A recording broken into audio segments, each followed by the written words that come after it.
Oke, Assalamualaikum warahmatullahi wabarakatuh. Perkenalkan, saya Hisan Rahmatul Akbar dengan NPM F1A021071 dari Prodi S1 Matematika Universitas Bengkulu. Kali ini saya akan mempresentasikan tugas akhir dari mata kuliah pemrograman dinamis. Eh, Presentasi ini berjudul Pemrograman Dinamis Probabilistik. Baiklah, untuk yang pertama, kita masuk ke latar belakang. Di sini sangat banyak di latar belakang, kita rincikan saja. Eh, Salah satu pendekatan penting dalam dunia algoritma adalah pemrograman dinamis atau dynamic programming, di mana pemrograman dinamis merupakan teknik penyelesaian masalah dengan memecahkan persoalan kompleks menjadi sub masalah yang lebih kecil, menyimpannya, dan menggunakan hasil perhitungan sebelumnya untuk menghindari redundansi. Metode ini terbukti sangat efektif untuk permasalahan yang bersifat deterministik dan memiliki struktur optimal substructure serta overlapping subproblem, seperti pada perhitungan jarak pendek, pengenalan pola, dan optimasi matematis. Kemudian eh, masuk ke tinjauan pustaka, pemrograman dinamis. Nah, pemrograman dinamis atau dynamic programming adalah suatu metode matematis dan algoritmik yang digunakan untuk menyelesaikan masalah optimasi dengan cara memecah permasalahan besar menjadi submasalah yang lebih kecil dan saling tumpang tindih. Konsep ini pertama kali diperkenalkan oleh Richard Bellman pada tahun 1950 sebagai pendekatan sistematis dalam pengambilan keputusan bertahap atau multi-stage decision process. Inti dari pemrograman dinamis adalah menyelesaikan setiap submasalah hanya satu kali dan menyimpan hasilnya untuk digunakan kembali, sehingga dapat menghindari penghitungan ulang yang tidak perlu. Pendekatan ini membuat pemrograman dinamis menjadi salah satu teknik yang paling efisien dalam menyelesaikan masalah optimasi yang kompleks. Dikutip dari Bellman 1957. Kemudian eh, masuk ke karakteristik pemrograman dinamis. Eh, Pemrograman dinamis merupakan teknik penyelesaian masalah yang didasarkan pada pemecahan masalah menjadi submasalah berukuran lebih kecil yang saling berhubungan. Kunci utama dari pemrograman dinamis adalah keberadaan overlapping subproblems, yaitu kondisi ketika submasalah yang sama muncul secara berulang selama proses penyelesaian masalah yang lebih besar. Menurut Bellman 1957, dengan menyimpan hasil dari submasalah tersebut dalam struktur data seperti tabel atau array, pemrograman dinamis menghindari perhitungan ulang yang tidak perlukan sehingga mampu meningkatkan efisiensi komputasi. Dikutip dari Corman et al. 2009. Selain overlapping problems, pemrograman dinamis juga memiliki karakteristik optimal substructure, di mana karakteristik ini menjelaskan bahwa solusi optimal dari suatu masalah dapat dibangun dari solusi optimal submasalahnya. Artinya apabila setiap submasalah dapat diselesaikan secara optimal dan hasilnya digabungkan, maka solusi akhir yang diperoleh juga optimal. Kondisi ini sangat penting dalam teori optimasi dan menjadi dasar logika dalam perumusan model pemrograman dinamis menurut Barsekas 2017. Lanjut ke jenis pemrograman dinamis. Jenis-jenis pemrograman dinamis dapat diklasifikasi berdasarkan pendekatan penyelesaian dan karakteristik permasalahan. Berdasarkan pendekatan penyelesaian, pemrograman dinamis terdiri dari dua jenis utama, yaitu pendekatan top-down dan bottom-up. Pada metode top-down, penyelesaian dilakukan dengan secara rekursif, dimulai dari masalah utama, kemudian memecah ke submasalah. Hasil setiap submasalah akan disimpan menggunakan teknik memoization agar tidak dilakukan perhitungan ulang. Pendekatan ini efisien jika hanya sebagian submasalah yang dibutuhkan dan untuk menemukan solusi optimal, menurut Putra 2021. Sebaliknya, metode bottom up menggunakan teknik tabulation. Dengan menggabungkan solusi submasalah kecil menuju masalah utama secara iteratif, semua kemungkinan keadaan akan dihitung dan disimpan dalam sebuah tabel, dan keunggulan metode ini adalah mampu menjamin semua submasalah terhitung dan memberikan hasil yang lebih stabil tanpa ketergantungan pada rekursif.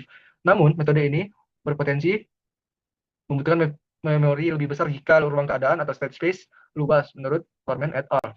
Lanjut, untuk perbedaan pemrograman dinamis deterministik dan probabilistik adalah di sini untuk deterministik pendekatannya itu digunakan ketika seluruh parameter dan kondisi dalam suatu sistem dapat diketahui secara pasti tanpa adanya unsur ketidakpastian. Pada model deterministik, setiap keputusan menghasilkan konsekuensi yang sepenuhnya dapat diprediksi sehingga proses perhitungan dapat dibuat secara langsung berdasarkan nilai pasti. Contoh penerapannya antara lain penjauhan produksi, knapsack problem, dan algoritma Bellman-Ford dalam pencarian lintasan terpendek. Untuk struktur dasarnya, kita lihat di layar pada gambar satu, ada stage, tahap, masuk ke kontribusi, di mana menghasilkan tahap n plus 1, di mana Sn plus 1. Untuk Xn, F bintang n plus 1, Sn plus 1. Dari nilai Fn, Sn, Xn ya. Sementara itu, pemrograman dinamis probabilistik atau stokastik itu mempertimbangkan faktor ketidakpastian dalam proses pengambilan keputusan. Ini menjadikan perbedaan yang sangat mendasar. Keduanya terletak pada representasi data dan hasil yang diperoleh. Dalam pemrograman dinamis deterministik, solusi yang ditemukan bersifat tunggal dan pasti, sedangkan pada pemrograman dinamis probabilistik, solusi berupa kebijakan optimal atau optimal polisi yang mempertimbangkan berbagai keadaan masa depan yang mungkin terjadi menurut Asahari dan Sitanggang 2019. Oleh karena itu, pemrograman dinamis probabilistik seringkali memerlukan proses iterasi yang lebih kompleks secara seperti value iteration dan Polisai iteration, dan pada Markov Decision Process atau MDP menurut Powell 2021. Ini gambar untuk probabilistik deterministik itu dari SN FNX SNXN kemudian mendapatkan keputusan di mana XN ini terbagi menjadi 3 tahap probabilitas yang dicari P1, P2, dan P3, kemudian kontribusi dari tahap N, P1, C2, dan C3, dan untuk tahap N plus 1-nya itu untuk 1 F bintang N plus 1, dan yang kedua itu F bintang N plus 1 itu untuk kedua, dan F bintang N plus 1, 3 untuk langkah-langkahnya. Nah, kita masuk ke contoh permasalahan. Di sini saya mengambil contoh soal kemenangan di Las Vegas. Dengan soalnya, seorang ahli statistik muda percaya bahwa ia telah mengembangkan suatu sistem agar mendapatkan kemenangan salah satu permainan terkenal di Las Vegas. Rekan-rekannya tidak percaya bahwa sistem tersebut dapat berhasil, sehingga mereka bertaruh dengannya. Jika memulai dengan 3 buah keping taruhan, ia tidak akan mendapatkan sekurang-kurangnya 5 keping setelah 3 kali permainan. Setiap kali permainan memerlukan taruhan sejumlah keping yang diambil dari keping yang tersedia, dan menang atau kalah setara dengan mendapatkan atau kehilangan sejumlah keping tersebut. Ahli statistik itu yakin bahwa sistem yang dibuatnya memberikan kemungkinan 2/3 kemenangan dalam 1 kali permainan tersebut. Di sini kita asumsikanlah bahwa keyakinan ahli statistik itu benar, dan sekarang kita mau menggunakan pemrograman dinamis untuk menentukan kebijakan yang optimal mengenai jumlah keping yang dipertaruhkan pada masing-masing permainan. Di sini ada 3 permainan. Keputusan pada masing-masing permainan itu harus memperhatikan hasil permainan sebelumnya. Tujuannya ialah memaksimalkan probabilitas kemenangan taruhan ahli statistik tersebut dengan rekannya. Untuk perumusan pemrograman dinamisnya ini untuk masalah ini adalah, di sini yang pertama adalah tahap N, permainan ke N sama dengan 1, 2, dan 3.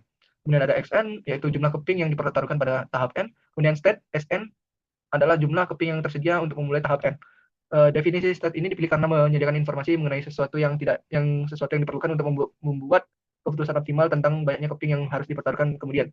Permasalahan ini merupakan permasalahan dinamis probabilistik yang sehingga jika memperhatikan masalah fungsi tujuan, oleh karena itu tujuannya ialah memaksimalkan probabilitas ahli statistik tersebut akan menang dalam taruhannya. Fungsi tujuan yang harus dimaksimalkan pada setiap tahap adalah probabilitas penyelesaian ketiga permainan tersebut dengan sekurang-kurangnya mendapatkan 5 keping taruhan.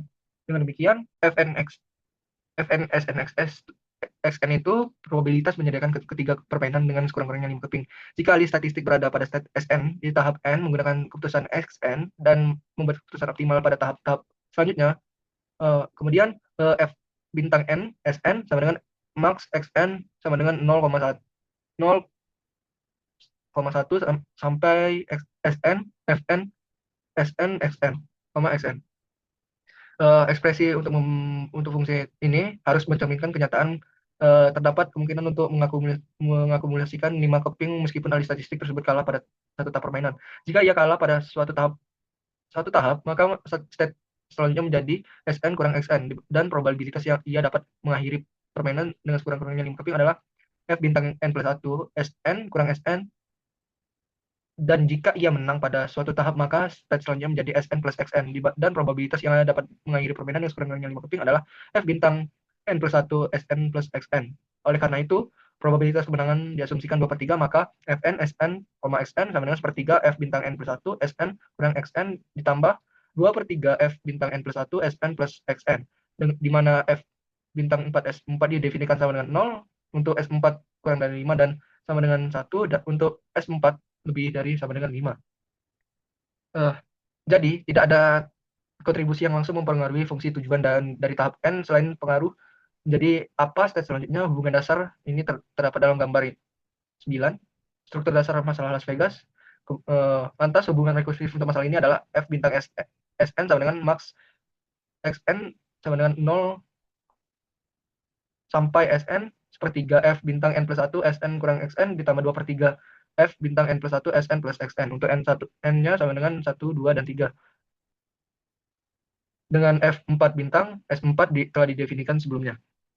Untuk prosedur penyelesaian, penyelesaian dimulai dari tahap terakhir di mana n sama dengan 3, di mana kemungkinan terjadi yaitu keping yang dimiliki pemain dalam hal ini stage 3 sebanyak 0, 0, 1, atau 2, atau 3, atau 4, atau mungkin 5. Ketika pemain ini memiliki sebanyak 0, 1, ataupun 2 pada permainan terakhir, sudah tidak ada lagi kesempatan untuk mendapatkan keping paling sedikit 5. Jadi kemungkinan keberhasilan ahli statistik F3 bintang S3, walaupun pemain akan menggunakan seluruh keping taruhannya, X3 tetap menghasilkan kegagalan atau dalam hal ini hasilnya 0. Jika pemain memiliki keping taruhan sebanyak 3 atau lebih, masih memiliki kemungkinan keberhasilan ahli statistik dengan syarat utama pemain harus memenangkan permainannya. Ini untuk S3 sama dengan 3, pemain haruslah memenangkan permainan dengan keping taruhan minimal 2. X3 bintang lebih dari sama dengan 2, untuk S3 sama dengan 4, X3 bintang lebih dari sama dengan 1, untuk X3 sama dengan 5, itu X3 bintang sama dengan 0, untuk S3 lebih dari 5, X3 bintang S3 kurang 5, sehingga dapat dalam bentuk tabel diperoleh seperti tabel nomor 5 ini, di mana S3 0, 1, 2, untuk N-nya 0, 1, 2, 3, 4 sama dengan 5. Kemudian dengan hasilnya untuk S3 yang 0 itu 0, yang 1 juga 0, yang kedua itu 0, yang ketiga itu 2/3 dengan hasilnya X3 bintangnya 2 atau lebih, dan yang keempatnya 2/3 juga, 1 atau lebih, dan yang kelimanya itu 1, 0 atau kurang dari sama dengan S3 kurang 5. Ini untuk tabel keputusan yang diambil pada tahap N sama dengan 5, 2. Di sini dapat dilihat untuk S2-nya ini dengan rumus ini, maka dapat hasilnya seperti ini. Sehingga untuk keputusan tahap awal N sama dengan 1 akan dibuat tabel seperti ini. Nah, ini untuk tabel N1 juga hampir sama. Di sini kita dapat X1-nya sama dengan 3. Untuk F1, S1, X1-nya dengan rumus ini akan dapatkan 2/3 untuk F1 0, F1 1 ini dapatnya ini, F1 2 ini, F1 3 dapat ini. Kemudian S1-nya dapat 20/7 dan X1 bintangnya 1. Oleh karena itu, kebijakan optimalnya adalah X1 bintang jika menang, X1 bintang sama dengan 1 jika menang, X2 bintang sama dengan 1, di mana jika kalah, itu X3 bintang sama dengan 2 atau 3, kemudian X3 bintang untuk menang itu sama dengan 0. Dan jika kalah, X2 bintang sama dengan 1 atau 2, kalau menang, X3 bintangnya sama dengan 0, dan jika kalah, taruhannya kalah. Untuk jika menang, X3 bintang sama dengan 0, 2 atau 3 untuk X2 bintang sama dengan 1. Kemudian 1, 2, dan 1, 2, 3, atau 4 untuk X2 bintang sama dengan 2, maka kebijakan ini memberikan ahli statistik itu probabilitas kemenangan sebesar 20/27 saat bertarung bersama rekannya. Kemudian dapat disimpulkan bahwa pemrograman dinamis merupakan jadi jawabannya adalah 20/27 untuk probabilitas kemenangan ahli statistik tersebut.